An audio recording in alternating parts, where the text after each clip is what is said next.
repeat the question. He's quoting a source that says that at the time of the redemption, 2/3 of the world will not be part of the redemption. 2/3 of the world. Capish? Out. That's about, we calculated, give or take, about 4 billion people. 1/3 of the population of the world will survive. So we're looking at about 2 billion people. So his question is, isn't only the ones who are really righteous and they follow the 613 laws are going to be the ones who's going to survive? So if these are the ones who would survive, there would be 2 people surviving. That's it. They're going to be having a party. No, nobody can do all 613 because first of all, like I mentioned before, 70-80% of it we can't even do even if we want to.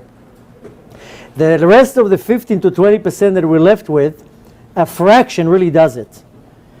The thing is, this is a whole concept by itself, but neither one in the world, doesn't matter how long your beard is 100% perfect.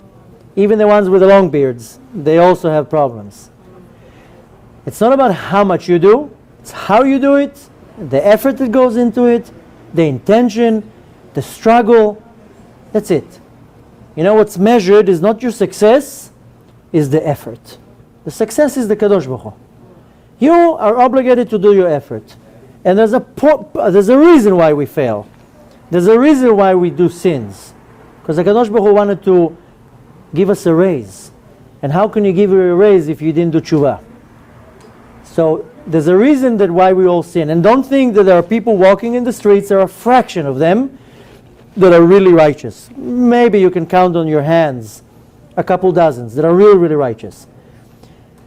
Whoever will be part of the Geula, of the redemption, is the ones who really try. Try. At least put your effort. If you sit at home and you're saying, I don't want to get, it's too hard. There's no effort here. And I meet people, I tell them, why don't you keep Shabbat? It's too hard. Did you try? Are you trying at least? Are you trying to go every day 3 times a day in the minyan? I try, but sometimes I miss it. Oh, you tried. You did an effort. We all have a Yetzer Hara. People look at me and they're like, oh, I wish I would be like you. I can give you my Yetzer Hara any day. I don't mind trading. My Yetzer Hara is a commando. 28 years. 28 years I fed him. He's the most sophisticated Yetzer Hara you can have. You're not going to be able to even to handle him. I'll give my Yetzer Hara to anyone, any day. You know the Gemara says, Kachol shekocho gover, kach yitzro gover. The more that he grows in the spiritual level, his Yetzer Hara grows with him. You know, you take a lightweight boxer, his opponent is a lightweight, a featherweight. You put Mike Tyson in a ring, you don't put you in a ring. He has to be at least 250 pounds. And the same level. If not, one punch and he's out. So the Yetzer Hara grows with you. So you grow in the spiritual level, you get an opponent that knows how to deal with you. So the thing is that the Yetzer Hara is good. He's our personal trainer. One day you're going to come and thank him. You're going to shake his hand and tell him, thank you for bothering me. Because he creates resistance. If there wouldn't be Yetzer Hara, what reward would you get? No, because everything would be free. Shame. Forget about the shame. The Yetzer Hara came to make you work. Imagine you go now to a gym, and you look at the gym, and you see this guy with like big arms like that. Well, not you, but a man will see these big arms and says, "Oh, I want to be like that." Okay, we'll take you 5 years to get in shape. And you know how you get in shape? You need a personal trainer. If you now go to the gym and you think you're going to do it by yourself, guarantee you donated to the gym. You know, they're not going to see your face there. You just donated to them 3 months of membership. When you have a personal trainer, he squeezes your juice. More, run more push-ups. That's the Yetzer Hara. He makes you work hard. So the point is, nobody's righteous in our generation. Yeah, in essence, v'amech kulam tzadikim, we're all righteous. But the reality is that we have to work, and you get your credit points from your efforts, and not how many times you failed, how many times you won. fail 99 times, one time you made it, that's where the spotlight is on. So don't worry about, nobody can do all the mitzvot. Kadosh Baruch Hu has a long account with each and every one. He knows what's in your heart. He knows what's in your mind. He knows who's your Yetzer Hara. He sends him. He hired him. So if you give zero effort, then don't complain. But if you kvetch and you give a lot of effort and you try your best, don't worry. What's measured is the success, not the failure. And these are the ones who are going to be part of the redemption. They tried.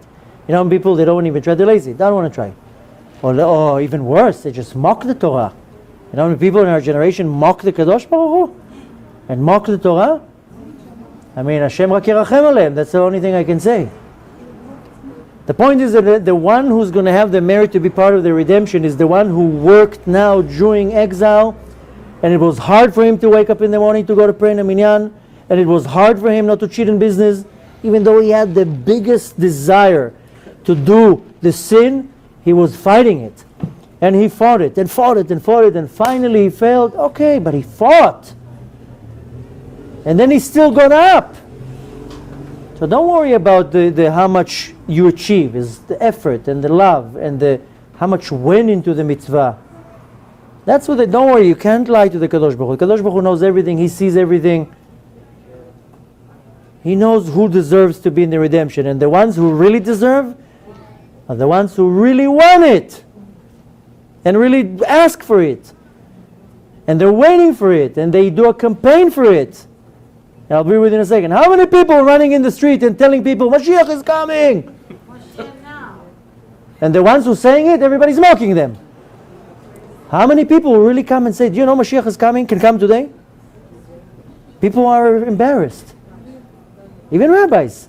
They don't want to stand in front of a group and make fun out of themselves and say, oh, I'm going to be now the clown of the congregation. Nobody's going to come to my minyan. Nobody's going to come to my classes. They're going to think I'm crazy.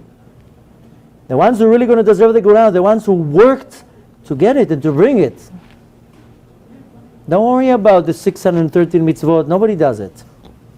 The ones that you do, you want to do it all the way. That's no doubt. You're doing already a mitzvah, you put all your effort, the best of your money, the best of your time. Don't worry, Kadosh Baruch Hu knows exactly what's going on in your heart. Okay?